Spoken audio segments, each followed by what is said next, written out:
Welcome to Transform Now, the podcast brought to you by robotic process automation pioneer SS&C Blue Prism. Digital transformation has the potential to reshape the way companies service their customers, engage their employees, and manage their operations. Whether you're looking to develop strategies, tactics, or best practices to positively impact the future of work, or you're curious to see how other companies have successfully navigated their digital transformation programs, then this podcast is for you. We're here to help you transform now. Hello, everyone. I'm Brad Hairston with SS&C Blue Prism. Welcome to the Transform Now podcast. Today, I'm happy to have as my guest Dr. Kam Star, VP of Product Portfolio at Blue Prism.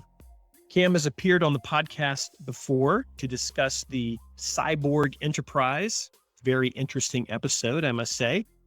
And today, he and I will be talking about human-centered automation. Kam, welcome back. Why don't you tell our listeners more about yourself? Thank you, Brad. I'm Kam Star. I'm deeply interested in the interaction between people, technology, and commerce. And over the last 25 years, I've been leading organizations from startups to scale-ups to large-scale enterprises, including the likes of Bank of England, London Stock Exchange, Samsung, and many more, to launch and grow products in the emerging technology space. Over the last decade, I've been applying more and more machine learning, artificial intelligence, and most recently, intelligent automation. And those have been my areas of main focus. I've got a master's in architecture. I have a postgrad degree in AI and AI ethics. I have a PhD in psychology and computer science. I've got a very keen interest on human performance, particularly in the efficiency of small teams, behavioral economics, and user experience. And I'm also a single dad to two amazing girls who genuinely would like to believe that I build robots all day. So within SS&C Blue Prism, I have overall responsibility for our product portfolio. So it's the leadership of the product management team. My mission is really to drive the portfolio from where it is today to where it needs to be, to build it, to own it, and to view how products and our capabilities are introduced and iterated and evolve, and really position ourselves as competitively as possible and differentiate ourselves against our competitors. Excellent. Kam, from where you sit in the Blue Prism organization in the product management area, what is your current view of the automation space in the market and how it has evolved? From where I sit in SS&C Blue Prism, I suppose our mission is to make it easier and faster and reduce the cost it takes to automate. We continue to lead and innovate on intelligent automation, and our vision is to really deliver that outstanding enterprise-class intelligent automation platform for large-scale transformative automations. And that's around uniting the human and digital workers. We want to enable enterprises to leverage automations at the heart of achieving their core strategic objectives. So whether they want to be more competitive, they want to grow their revenue, they want to increase their market growth and be more efficient in their capital allocation and reduce risk and be more agile. If I look at today's intelligent automation, it's moving fast. You know, we are automating more and more complicated use cases where it incorporates more data analysis, more decision-making. And I'd say one of the biggest transformative events of the last few years has been COVID-19. It really transformed our working landscape.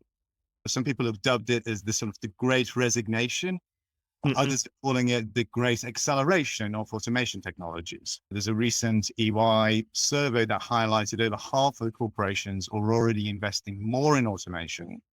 And David Autor, who's an MIT economist, has actually dubbed the pandemic as the automation forcing event. Now, we are seeing much more interconnectedness between systems and sensors and people.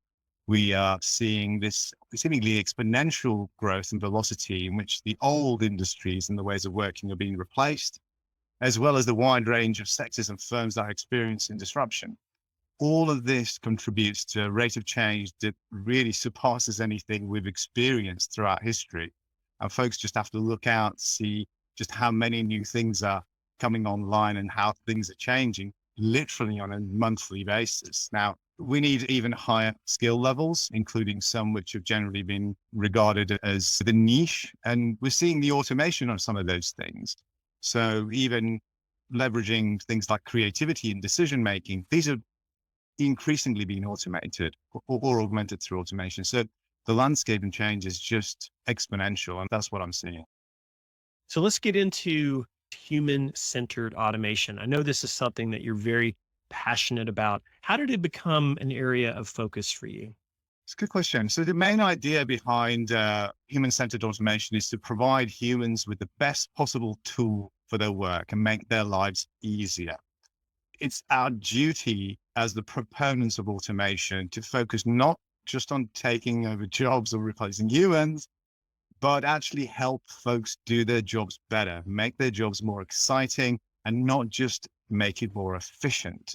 I think it's my wake-up call was when I realized that intelligent automation is very much moving towards a future where humans are no longer required. In our rush to increase efficiency, we're running headlong into automation inequality. I mean, the real challenge I've noticed working in automation for some time now is that human-centered automation is exactly what we're not really doing right now.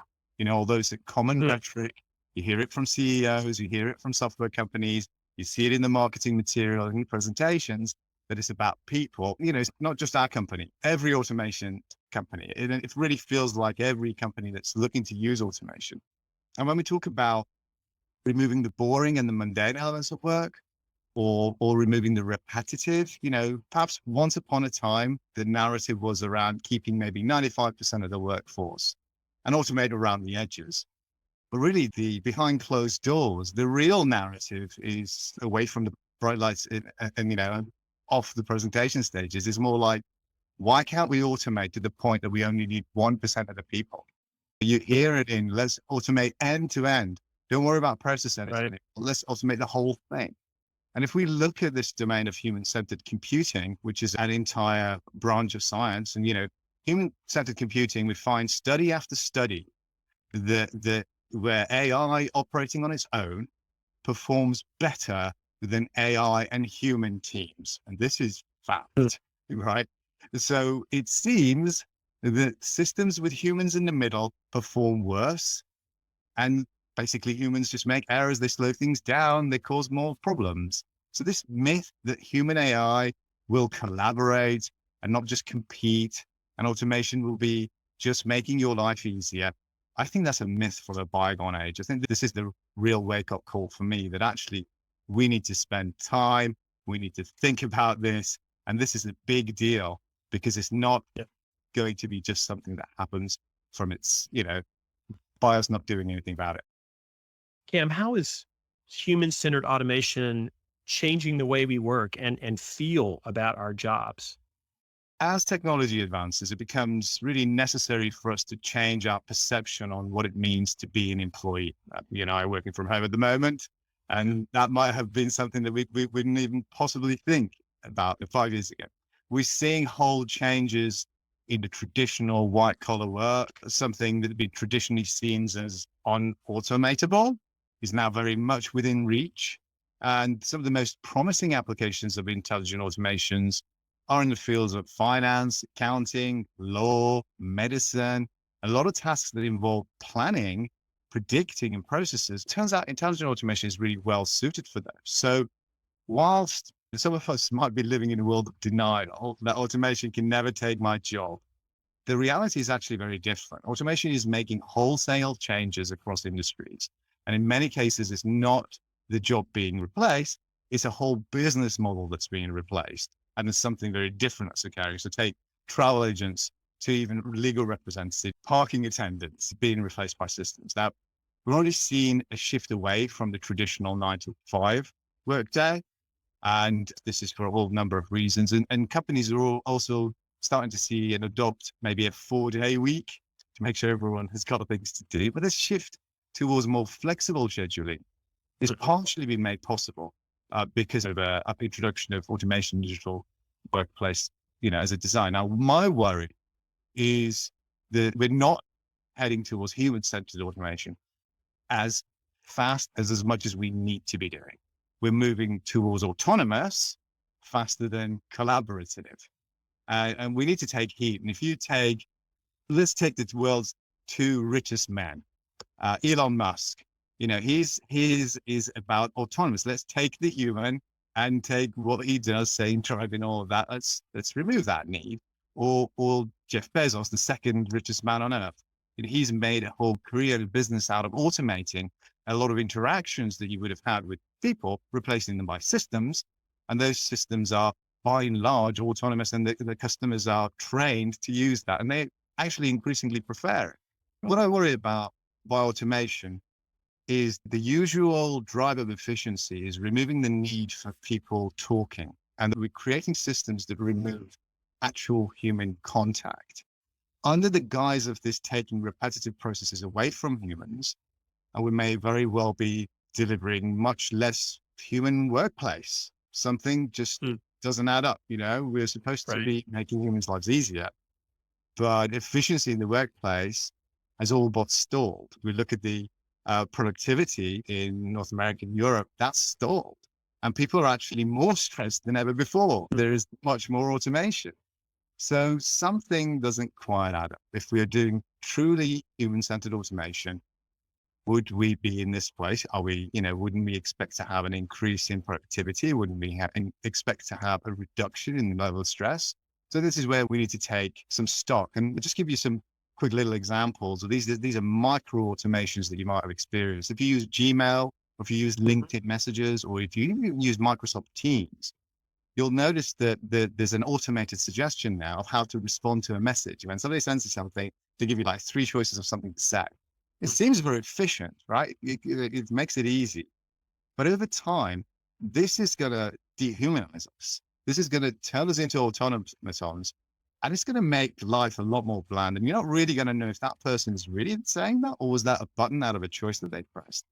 And these are things we need to think about, and we're just accepting them for de facto at the moment. Yeah. Kam, in your opinion, what is the best way for companies to put human-centered automation into practice? Sure. I think that one of the approaches to this is to have the right design principles in place to make this happen. Mm-hmm.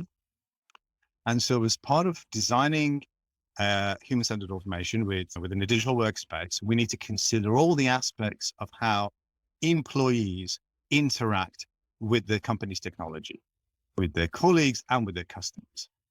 And it's in this design that we can impact whether we encourage or discourage worker productivity and worker experience. And without this kind of clear set of design principles, it's too easy to really focus on the operating costs without really due consideration for the employee experience. There are a few principles, so we can sort of step through them. The first principle is really, and this is core to human-centered automation, is humans as the beneficiaries of automation. Now, when I say humans, I don't mean just customers.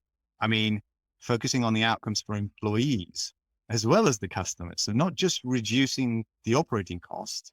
The employees in the organizations are the biggest assets. They have the deepest expertise and the creative insights. We just need to make sure we engage them throughout in designing the entire automation to build processes that enhances the employee's experience and not just the customer.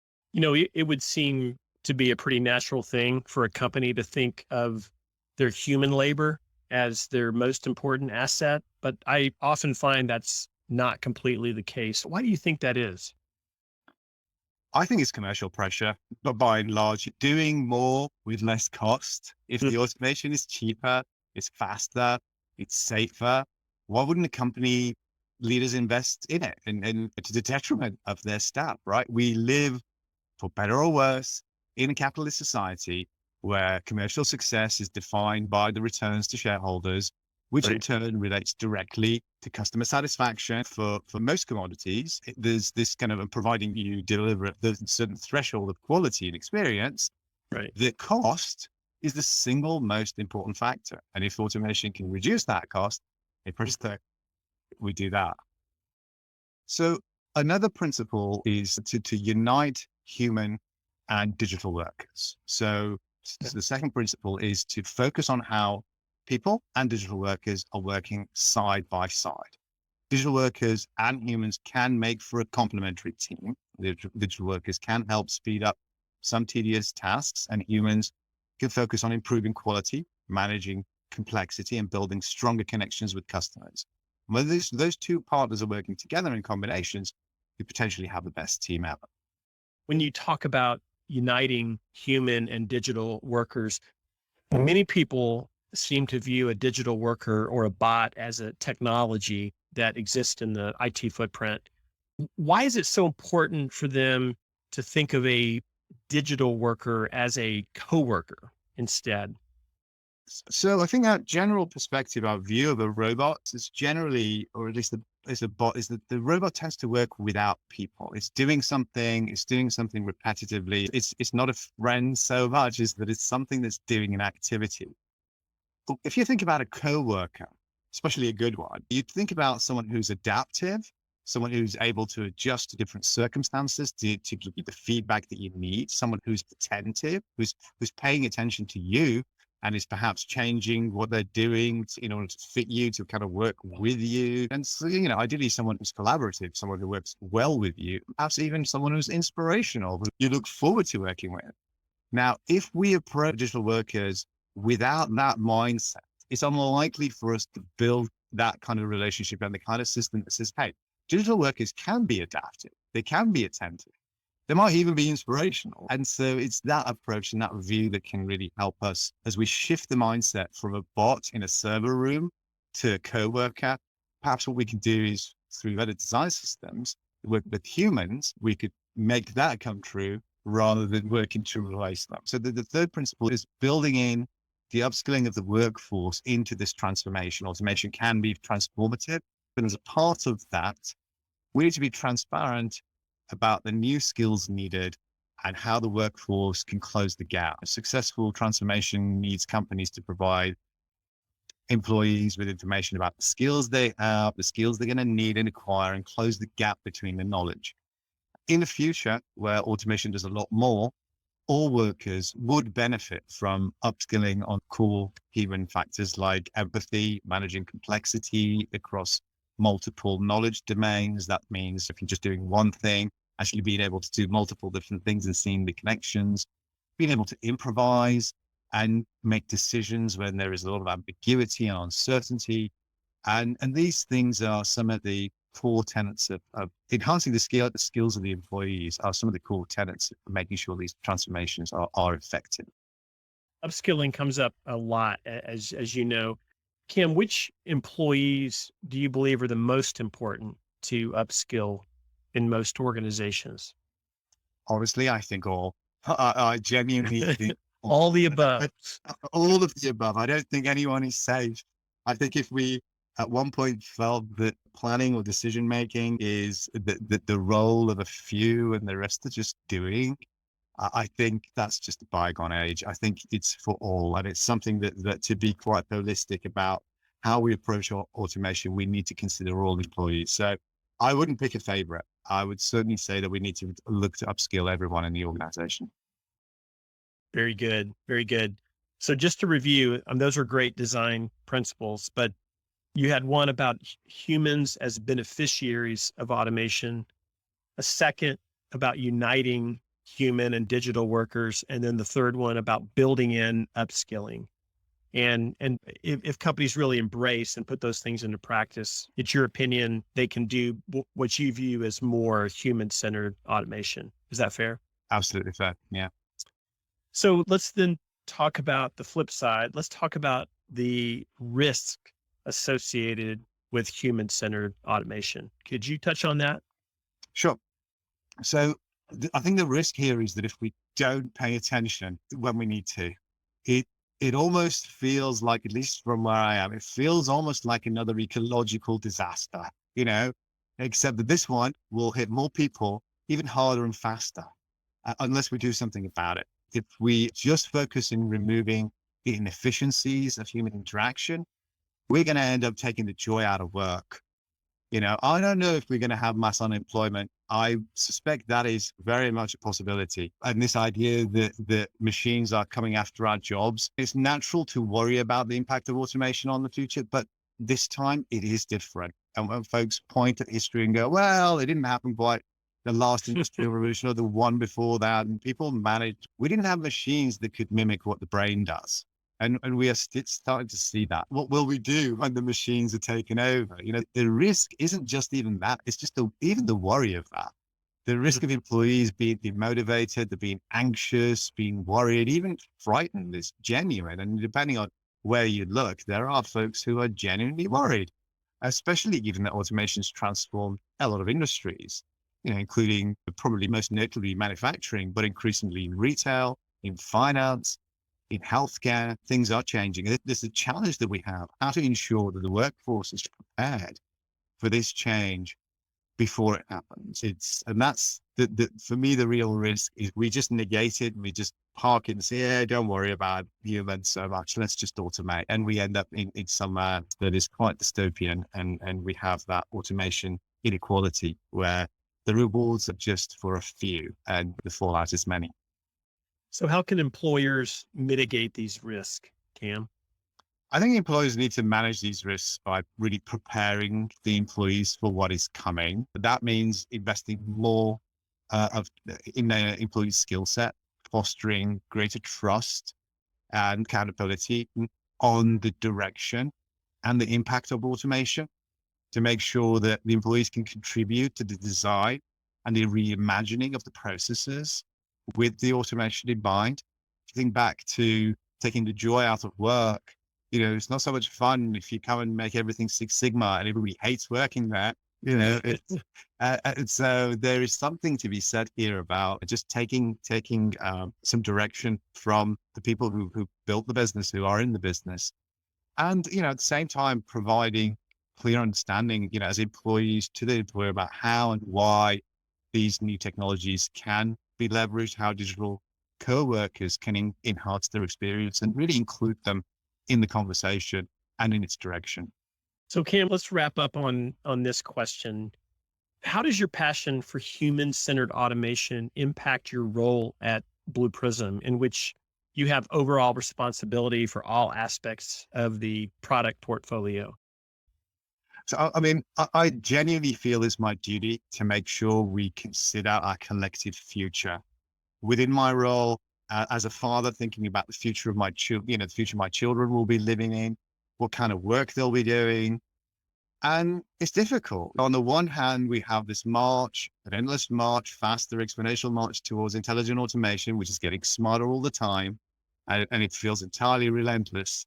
And on the other hand, we need to work out how we deliver a future where humans continue to have complementary and, dare I say, indispensable role within the workforce. So am I the environmentalist that works in a polluting coal-fired power station? Maybe, but the only way forward I can see is if we're going to improve the quality of the future of the work is to get everybody involved. And that's what I'm passionate about, making sure that we create not just software solutions, but we also arm our customers with the advice and the insight they need to stay focused on that ultimate mission, the automation for the benefit of humans writ large and not just a few. Kam, it's been great having you back on the podcast today to talk about human-centered automation. This is a really interesting topic, and it's really great to have a colleague like you that is so passionate about it. And I applaud that. And I hope you will continue to wave the banner of human-centered automation, and especially in the role that you have at Blue Prism. Thanks so much for being here, and I wish you the best. Thank you, Brad. Thank you so much. Thanks for tuning in to Transform Now. For more insightful discussions on digital transformation and more, check out our podcast channel where you'll find all of our previous episodes. And to make sure you never miss an episode, subscribe to the show on your favorite podcast player. And if you like what you've heard, please leave us a review. For more information about digital transformation and the future of work, check out blueprism.com to learn how SS&C Blue Prism's digital workforce is enabling enterprise transformation now.